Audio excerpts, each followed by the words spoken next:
या प्रियाला प्रीत कळेना.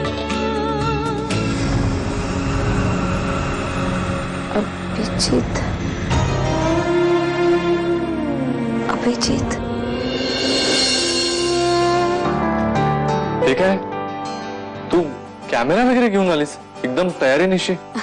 अरे गंमत म्हणून नाही काढत आहे मी फोटो. हे फोटोज मी माझ्या अमेरिकेतल्या फ्रेंड्सना पाठवणार आहे, म्हणजे या मुलांसाठी फंड्स मिळतील ना. रुपाली, हा धवल बोल. फायनली ती कोमातून बाहेर आली आहे. धवल, आर यू शुअर? या ऍब्सोल्युटली. तिच्या काही टेस्ट आणि फॉर्मॅलिटीज करायच्या आहेत. तू आलीस तर मला थोडी मदत होईल. बरं, येते. आणि हो, अभिलाही कळव. हा, किंवा एक काम कर ना, तू त्याला फोन कर आणि तुम्ही दोघेही इकडे या. अरे उभे राहा ना, एवढं काय भाव खाताय? ठीक आहे, बरं, मी सांगते. अभि, त्याला इकडे घे ना थोडं. सिद्धू, थोडा आत हो. तू घे बाहेर बाहेर. अभि, जरा 2 मिनिटं येशील, बोलायचंय. हो, चल. प्रिया, तू पण ये ना इकडून. काय? हो, आणि धवलने तुला आत्ताच बोलावलं. चल जाऊयात मग.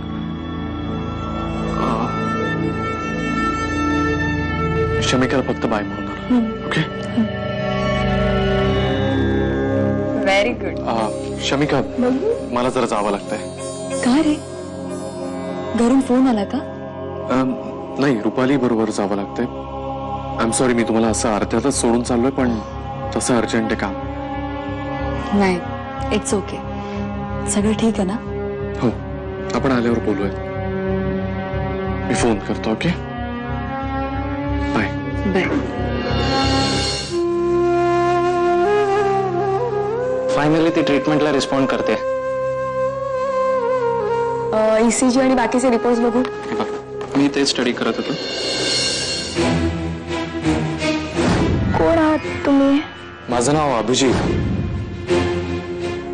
कोण आहेस तू? नाव काय तुझं? माझं नाव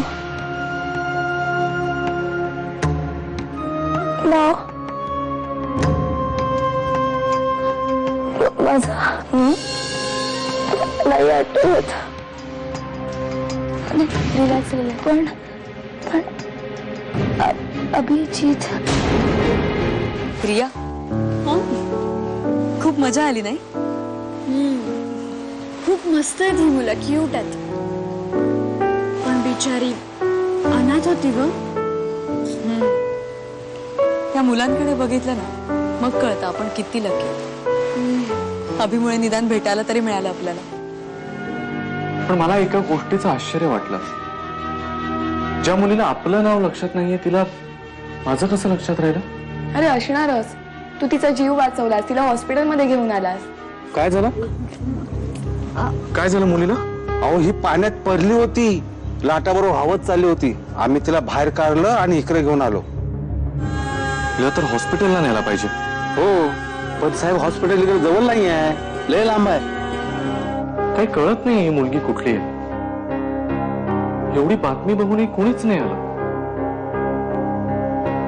एनिवे, तिची साधी ओळखही नसताना तू तिची इतकी मदत केलीस, तिची जबाबदारी उचललीस. I am proud of you.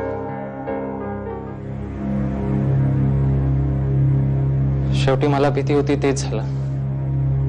Patient कोमामध्ये गेला. गोव्याच्या हॉस्पिटलमधून त्या मुलीला आपण मुंबईला आणलं. हो, पण मुंबईत आल्यावर सगळा हॉस्पिटलचा खर्च तू केलायस अभि. इनफॅक्ट ती कुणीतरी तुझ्या ओळखीची असल्यासारखी तिची काळजी घेतलीयस. पण हे सगळं तुमच्यामुळे शक्य झालं. नाहीतर हॉस्पिटलने तर रिस्पॉन्सिबिलिटी घ्यायचं सुद्धा नाकारलं होतं.